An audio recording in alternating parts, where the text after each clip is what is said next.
you have to be able to dig really deep, because in your rock bottom, the last thing that you are is happy, but you have to dig really, really deep to find something or some little part of life or you or your whatever, your environment that you're grateful for. Welcome to Women We Should Know with international speaker, mindset reset mentor, author, and your host, Leslie Michaels. With audacious honesty and candor, the Women We Should Know podcast presents the wisdom and life-empowering insights of women who are the embodiments of innovation and social evolution. Please join Leslie as she shares potent conversations that will inspire your personal and professional evolutions. Welcome back to Women We Should Know, the podcast where we bring you consistently the voices of courageous, audacious, and fierce women who are coloring outside of the lines, who are challenging the status quo because they are refusing to get into boxes that were created by other people. They are bringing changes into the lives of many, and particularly women and children. And by doing so, they are changing the texture of society in a direction that is more supportive of all of us. They are changing the narrative, rewriting the script. And it's always a privilege to have the opportunity to sit down and have conversation with them. Today we have the wonderful Tanya Memme. Currently, you can watch Tanya on A&E Network hosting Sell This House and Smart Home Nation on Crackle. In addition to that, you can see her in action from the past 10 seasons of Sell This House. Her credits include Sell This House Extreme and Move This House. And for 5 years, she was the DIY expert on Hallmark Channel's Home and Family. And she hosted Best Vacations. Oh, that would be amazing to host Best Vacations because you have to go on those vacations. She is the proud mom of Ava, who accompanied her mom on camera on Hallmark's show Home and Family. The dynamic duo currently hosts crafting segments for the Homemade Nation block of home design shows. The country has fallen in love with their dynamic and special mom-daughter relationship, both on camera and on social media. And as so many of us have done, Tanya developed and learned her resilience the hard way.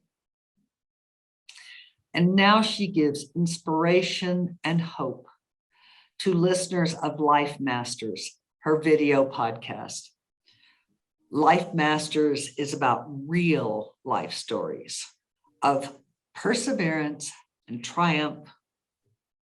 And we are going to talk to her about that at length. So without further ado, I am so delighted to introduce you to Tanya. Hi, Tanya. How are you today? Hi, I'm great. How are you? I am great. It is so good to have you on the show. Thanks for having me. Absolutely. Now, one little fun thing that I made up that I love to do at the beginning of every episode is ask the guest what's not in your bio that you would be willing to share with our audience. I guess I don't talk a lot about the things that I love to do in my personal life, but gosh, I don't know. I'm an avid skier, things like that, or something more interesting. Okay, I know it's not in my bio. What? I'm writing a book. Yes. I'm soon to be an author. And that is interesting, although I think skiing's pretty fun. Skiing is fun too, but I used to be an avid skier. I haven't been skiing in a long time, so I can't go down that road. But no, I'm writing a book, which I'm very excited about, and I haven't really released it yet in public, and I haven't talked much about it, but that's what's happening. Would you like to give us a little preview insight to your book, or would you like to hold that close to your vest for now? I will mention it in our interview because there's so much surrounding how the book came about and what it's about that there'll be more insight during and after the interview on that. You'll totally get it by the time we finish this interview. Okay, well, that's great. Where I would like to start is, what inspired you to create Life Masters? Okay, you want the honest truth? No, lie to me. I want the honest truth. All right. So it's interesting because I've been on quite a few podcasts talking about my book, but I haven't really given the honest truth of what inspired me. So I have decided that I am going to include it in my book. So I'm going to also talk about it with you. So this is very exciting. Okay. Oh, I feel honored. I mean, I've had a very wonderful career with a lot of success, a lot of accolades. I lived the Hollywood life. Everything was going amazing. And in a nutshell, through a series of, I would say, not so great decisions in my life. But, we learn from our mistakes, and there's always gold in the bottom of our mistakes. But through that, I ended up losing just about everything that I had worked for. And it was a really tough lesson to learn. I lost everything financially, my marriage, my house, everything. I joke about how the only thing I had left was my car. That's a nice car. At least I held on to that.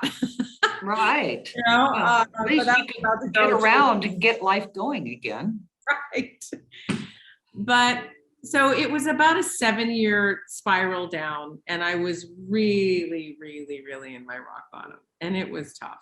I was really struggling, as we do when we're in our rock bottom, and you always feel like you're the only person there. You feel it's very lonely to be in the rock bottom because no one will be there to save you. You have to figure it out on your own. That's right. And yeah, and I think that too. Being in a rock bottom, you always think somebody is going to throw out that life jacket and will save you. Oh, I'm going to get that call, or I'm going to get this person to whatever. You hope, you pray. Just keep hoping and praying. But yes, those people don't. I mean, when you're in the victim mode, that those phone calls don't come, and those people don't come and save you. The life jacket never gets thrown. So we're not fun to be around when we're in that place. So many things, so many reasons. Right? Yes. It's not good to be in victim mode, and you have to literally pick yourself back up, and you got to figure it out. Yep. So I had nowhere to go. It's to figure it out. I had no answers. I was just stuck. And my girlfriend called me. So this is what happened. My girlfriend called me. She's like, "Do you want to do ayahuasca, which is plant medicine that's been around for thousands of years?" Yep. Did I tell you this before? Have I told you this before? No, I've not. You didn't tell me this little piece before, but it's fine. I did not. Yeah. So anyway, she said, "Do you want to do ayahuasca?" I'm like, "Well, I don't know what that is. I don't care. Sure, whatever. I don't care if I don't wake up the next morning." Like I was really there. I had no, I had lost me totally. I get it. Been there. So a week later, I was in LA, like Marina Del Rey area, and here I am. I'm partaking in this shaman experience.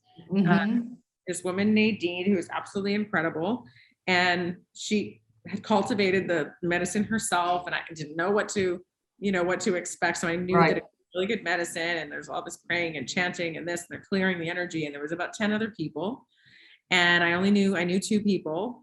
And I just had this whole experience with the ayahuasca. So I didn't know anything about it. Anyways, I drank 1 cup, and then I didn't feel anything. I drank another cup, and I was just like frustrated. Didn't really feel anything, like whatever. I drank another cup. So if anyone who is listening that has done ayahuasca before, you'll know that 3 cups is quite a bit.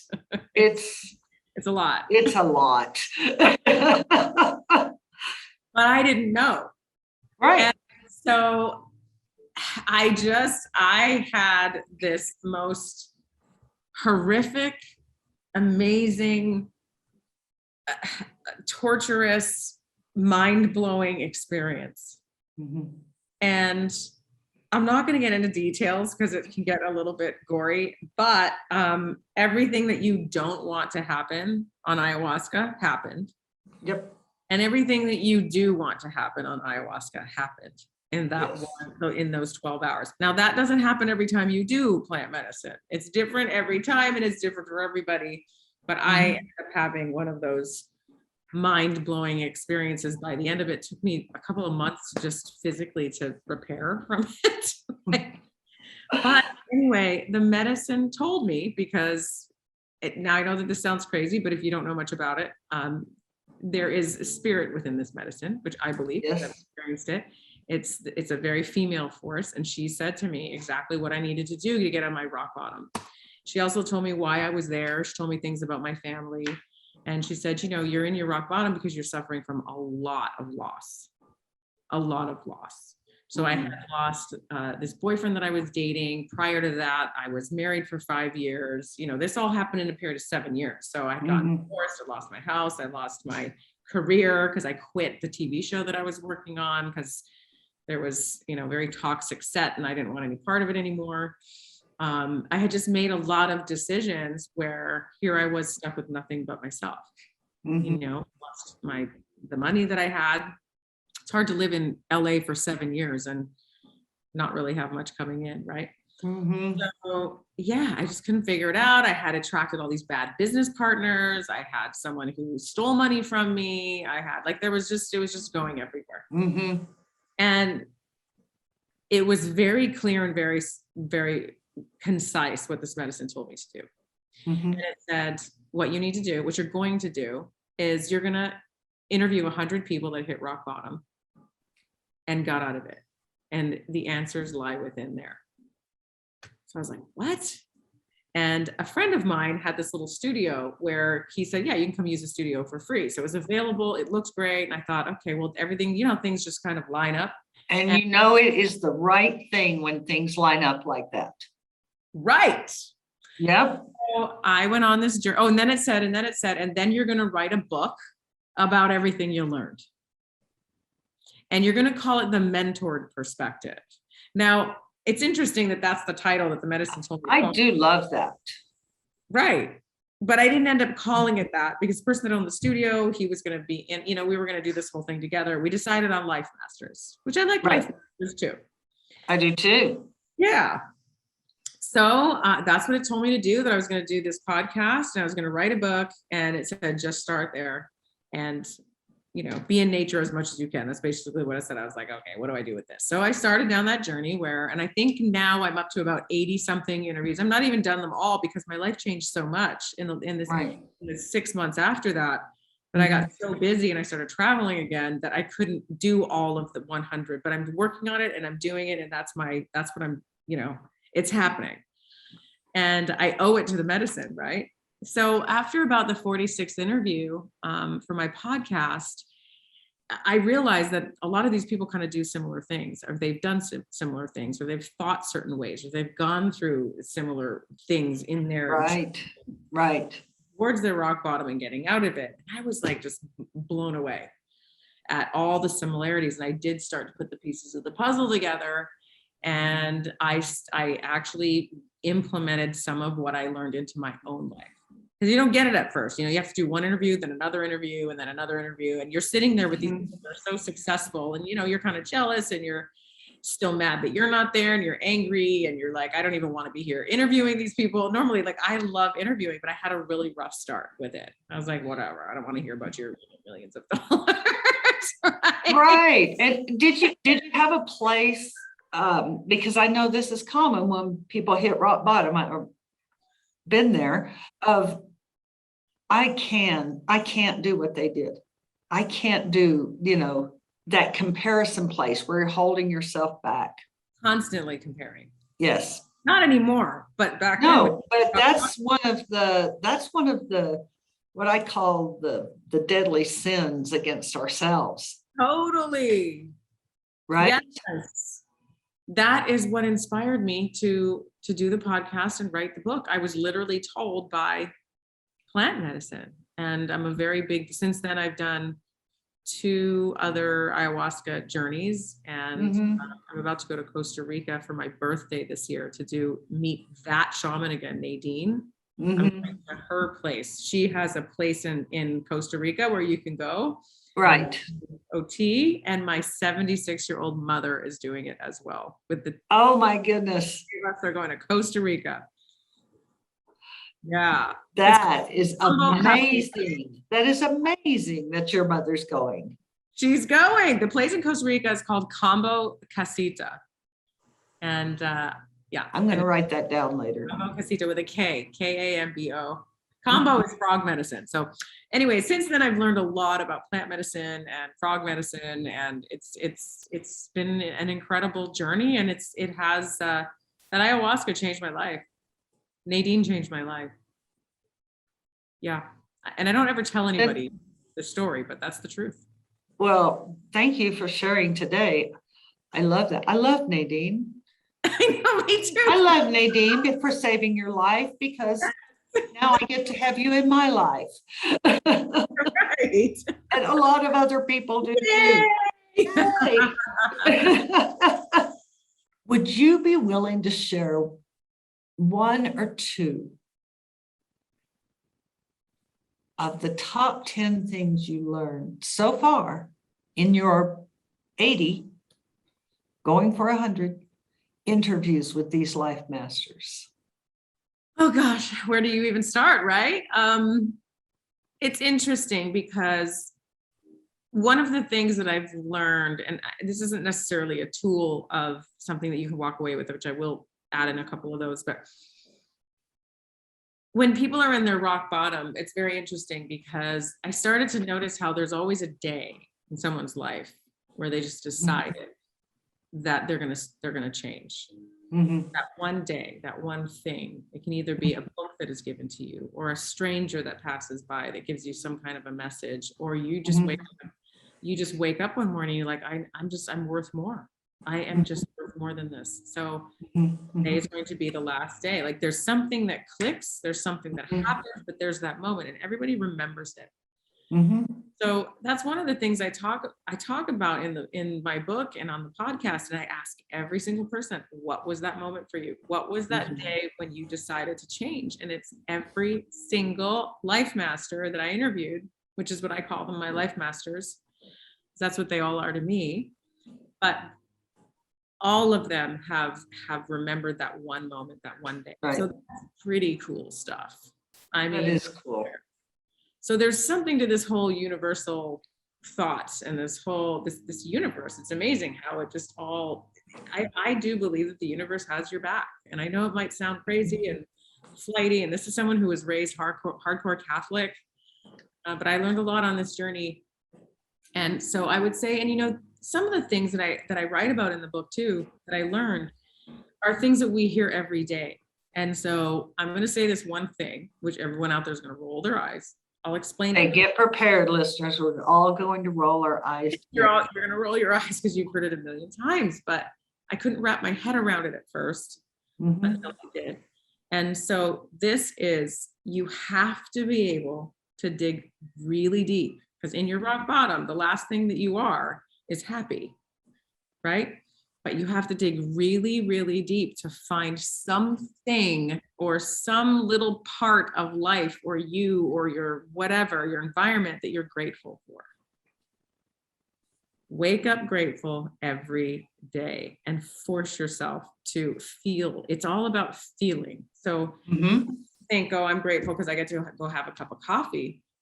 Feel and think about that cup of coffee and how lucky we are that we have coffee, that we haven't run out of it yet, that we have this beautiful drink that all of us can enjoy as humans, grown from a plant every morning. I mean, it might sound ridiculous, but I had to find those super teeny tiny things that I could wrap my head around instead of going, well, I'm grateful for my life, but I'm really not.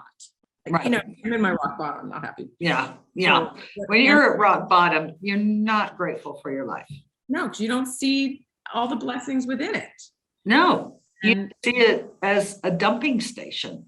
Totally. So I focused on like my bathrobe that I was going to put on when I got out of bed, or the clean water I have in the shower. And I would just take time and focus on just that, because that's as far as my capacity of being grateful for would expand. And you start there. And that's one thing that I'm telling you, just get it into your heart and things start to shift. Now, it's not going to happen in 1 day or 2 days, but it's the beginning of a whole shifting you out of that energy. And I know it sounds Right. crazy, but I did it. And I'm telling you, it works. I don't know how. I'm not a science. Talk to Joe Dispenza about that, but Don't you love Joe? I'm not a scientist. I love Joe. And Yes. he's amazing. And he does talk a lot about the science behind everything that I'm talking Yes. about. So, and then I would say one more thing because you asked me about a couple of things is, so I'm trying to tell you things that when I'm talking to people as if they're in their rock bottom, because it's really Right. hard, first few steps. Okay. It is. So the second thing that I would say is to give back, like go bring your best friend a cup of coffee in the morning or flowers, or go for a walk in nature and find a stone in the shape of a heart and bring it to somebody that you love. Like giving of yourself or even just compliment a stranger. Mhm. Like give of your heart in ways that are small, because that's really all that I was capable of doing. All you have left. But waking up grateful and just giving what you can to the people that you love is very important. And remember to focus on the people that you love and love you. Get everyone else out of your life. That's another thing. You got to hone it in. Oh, that is so important. I'm glad you said that. You got to hone that in, get all those people out. Doesn't matter whether they're work, family, even friends, whatever. You need to really be selfish. This is a time of being selfish. That's right. When you're giving somebody, you're doing that for yourself. That's right. Thing to heal yourself. Mhm. But get all those people out of your life. We all know who they are. It's not worth it. All the ones that do nothing but make noise. Yes. Yeah. Get all the noisemakers out. Yeah. Anyone who's Right. judgmental or sarcastic or is just a friend that it just, just won't let up or whatever. Right. It's time to become very selfish when you're in your rock bottom. It's time for you. You got to rebuild. And to rebuild, you got to focus and do what's right for you and listen to your heart. Mhm. Mhm. And now life is going so well for you. How many of those life hacks or life expressions that you learned from the life masters, how many of those do you still have in your life today? I mean, all of them. Like, I use all of them. It becomes a lifestyle after a while, because when you realize when you're not doing this or living this way or thinking this way, what it does or where I was at. And then it's almost like you have a moment where just things open up and you're like, oh, I got it. Right. So then it's not like a choice. Oh, I'm going to do this. You just are that. Right. It just becomes your new lifestyle without thinking about it. Is it kind of like you go from thinking it and doing it to being it? 100%. Yeah. It just starts to just happen that way. Like I go out in nature as much as I can. I still do, hiking as much as I can. It's not even it's more just to connect with nature, Mm-hmm. And then I look for signs, always look for those signs, always look for the serendipity, always look for, because things don't just happen because they happen. No, Completely don't. Yeah. Literally stop and smell the roses, which is what I do now. I do. Yeah. Absolutely. Listen to the universe speaking to you. Yes. Just the different signs. And that's right. The other day I had this locust land on my deck.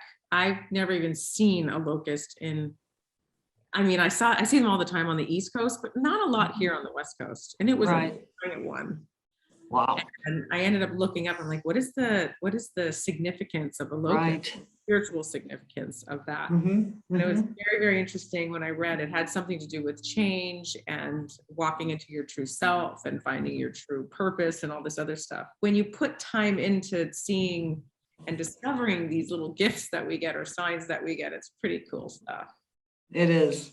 Try it. Just try it for a day. Mm-hmm. For a day. Try it for a day, because what the other stuff I was doing certainly wasn't working. So Yeah, you get to the what have you got to lose point. yeah. Really. Yeah. I think I was just supposed to shift. I mean, I wasn't always supposed to have that Hollywood, type of lifestyle, which I was. I think, I'm being guided in this direction, and I'm okay with the unknown and not knowing what tomorrow will bring. I find it very exciting now and not upsetting at all, really. I know, it's so much more fun. So you've gone from the Hollywood lifestyle to the bottom of the bottom, maybe even under the bottom. Uh-huh. And now you're back up, but it's not the Hollywood lifestyle. You're creating shows. You have created your own show and are producing it. What is all this like? Bring us into your new world. Well, I as I was putting the pieces together, this was probably about 3 years ago now, when things started to sort of turn around, and I had my podcast, and then I hired a company to start helping me with my book, and then I got a call out of the blue from the A&E network, and they said, "We think you're fabulous. We want to bring your show back on our network, but we can't do it without you." And I mean, it was just, I had been out of work for 5 years, and I tried to get other work. I tried to start other companies, but I was just choosing all the wrong people. And this was finally, a step in the right direction. And so, yeah, my show that I was on for 10 years was off the air for 7 years. And then this never happened. So for me, I believe in miracles now, because they called me back and they said, "We want to put it back on the air." And here we were, we went right into production. So that happened. And then I got another email from Rob Chernow, who is one of the heads of A&E Network. And I had pitched him a show called Smart Homes at the time. Now it's called Smart Home Nation. And he sends me this email. He's like, "Hey, is Smart Home still on the table?" And I said, "Yeah." And so that was the first day of full discussions about how do we create this show. And we did. And I partnered with Chicken Soup for the Soul and Efren Films. Not shabby, my friend. Yeah, I'm now hosting a show called Smart Home Nation. It's all about home technology. And it was on FYI channel for a little bit, but then Chicken Soup they're launching their new online platform. So it's going to be launching on Chicken Soup, but right now you can get it on Crackle and binge watch it at crackletv.com. Yeah. Nice. Yeah. Are you a techie? Well, yes. I mean, more than you might think. So my brothers are both computer engineers. I've always been drawn to it, and my family builds houses. Like, I come from a home building family. I knew you had the house piece. I didn't know you had the tech piece. I mean, I do, and I just love it. I can't say that I understand all of it. I'm not, they have these people called integrators now, which is a career that I didn't know about before filming Smart Home Nation. But there are people that know how to build home tech within a home or retrofit a home, put it in, and they're called integrators, and they're amazing. They understand home tech. Now I know if I ever decide to get one of those smart homes or make my home smart, that's what I need. I need to find a good integrator. I know a lot of them now. Call you. I'll just call you. He's one who's an amazing integrator. Yeah. Being a producer now, being an executive producer, actually, having your own show, what does that feel like in terms of discovery of new parts of you, or letting new parts of you come forward? I mean, it feels really good to know that I did it. There's a lot of executive producers on the show as well. It's not just me. So one thing I learned a lot of lessons with this show, because it was the first show that I ever was the creator of and one of the executive producers and the host. So if you don't have the $1 million or $2 million to pay for the first 10 episodes or first season, interesting, but you have to give a lot of the creative and a lot of the everything away it's money talks, right? Makes sense, really. Talks. I'm sure it does. That has to burn. Yes. So It was an amazing experience. I feel like I accomplished something huge because even though I didn't have the $2 million or $1 million to like pay for the 10 episodes, I still was very much involved, especially as the host. And it was my creation. And it was something like, okay, you know, you did it. It's really cool stuff. And I'm hoping we do another season. I don't know if we will, but right now the show is pretty cool. And I'm very proud of it. I'll be checking it out. Y'all check it out.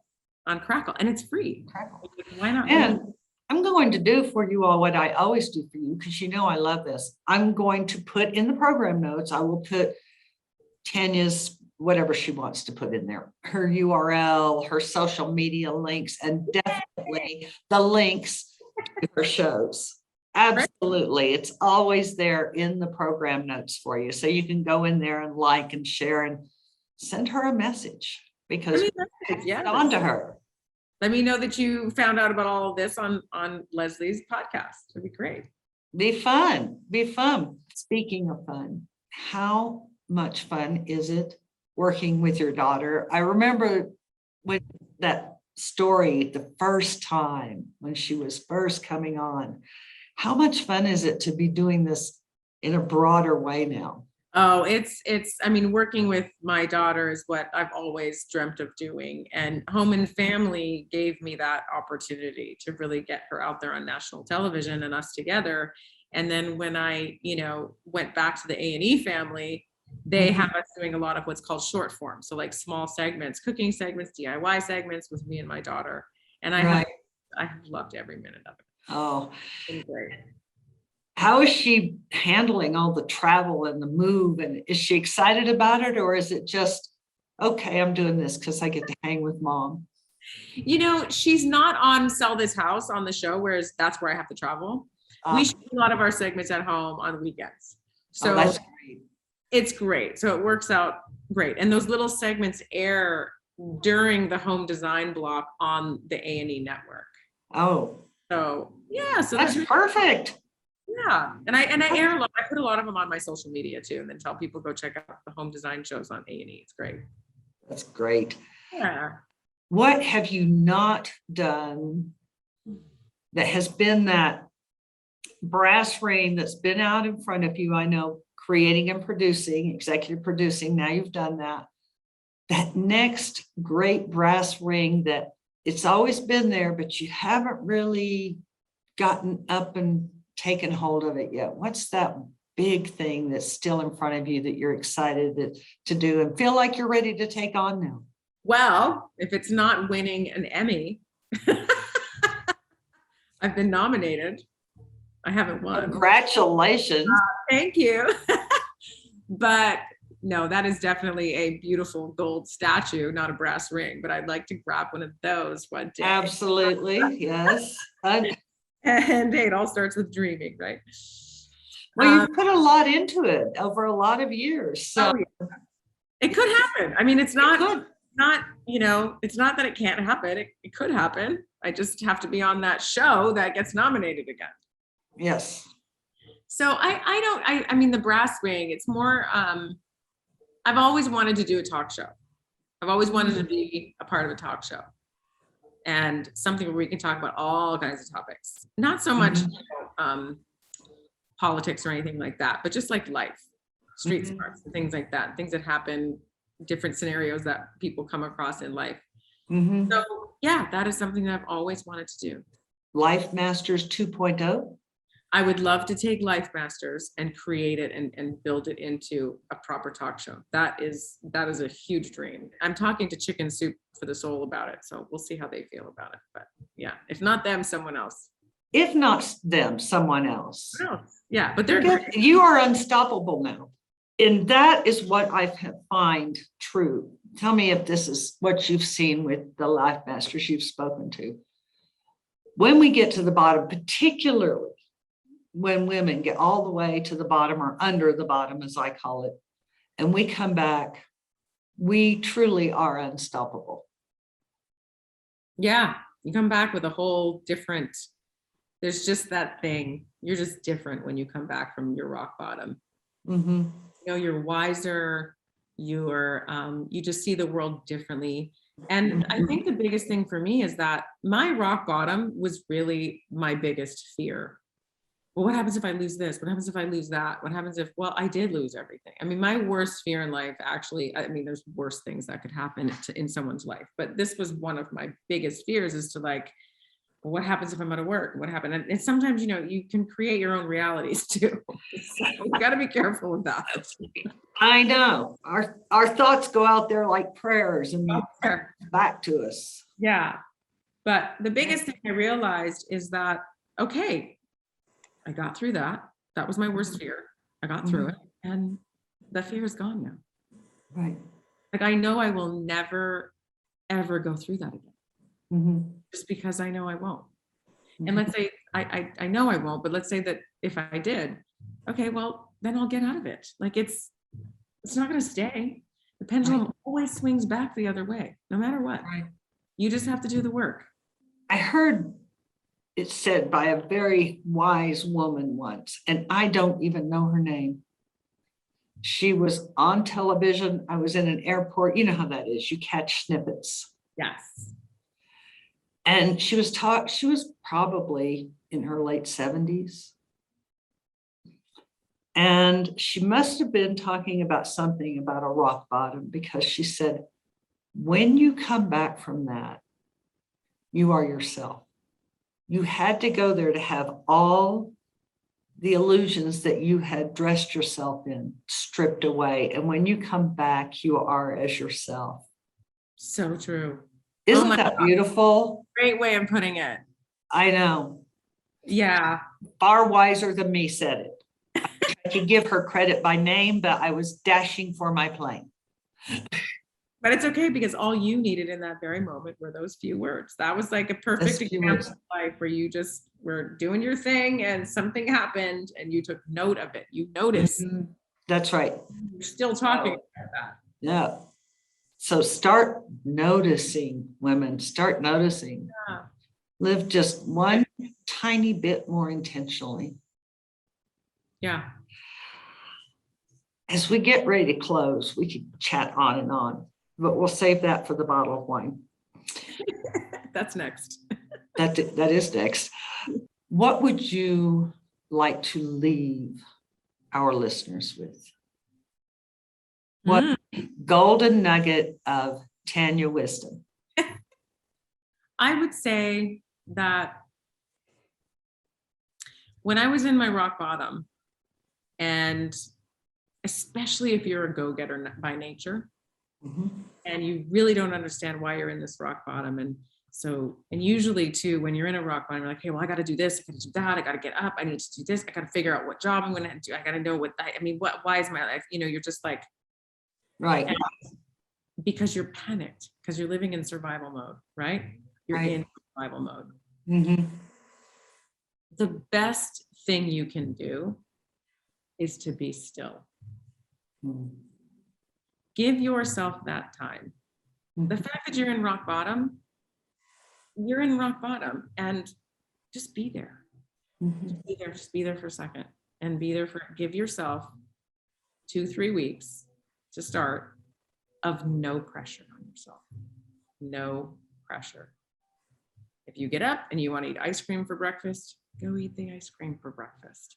If you want to go visit your friend in Utah, go visit your friend in Utah. Like, do everything that you want to do for a few weeks and just see where that takes you. Let go of all the shit. Let go of the wheels in the head. Just let go of it all for a few weeks, and it's amazing what will happen. That is so wise. Thank you for sharing. You're welcome. I lived it, so I can share. Wow, there you go.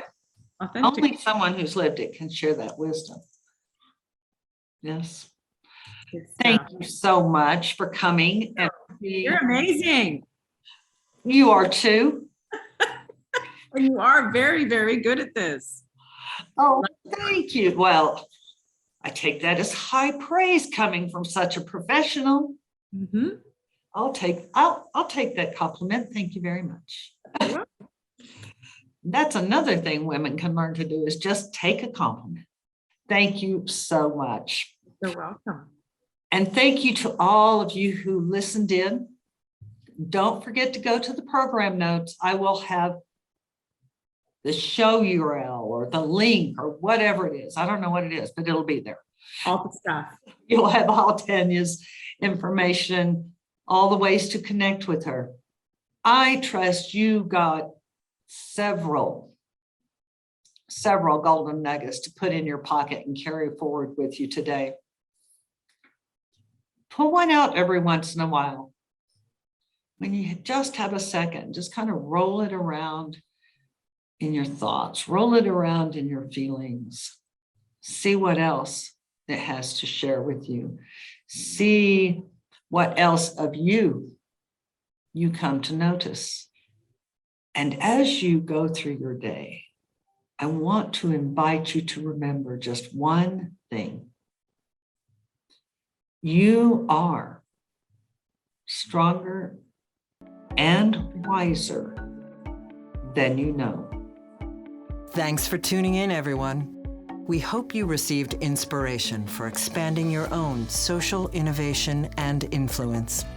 Help us inspire others by sharing this episode and leaving your comments over at lesliemichaels.com/podcast. For more tips, insights, and support in creating a fully audacious, professional, and personal lifestyle you love, visit our Women We Should Know community on Facebook.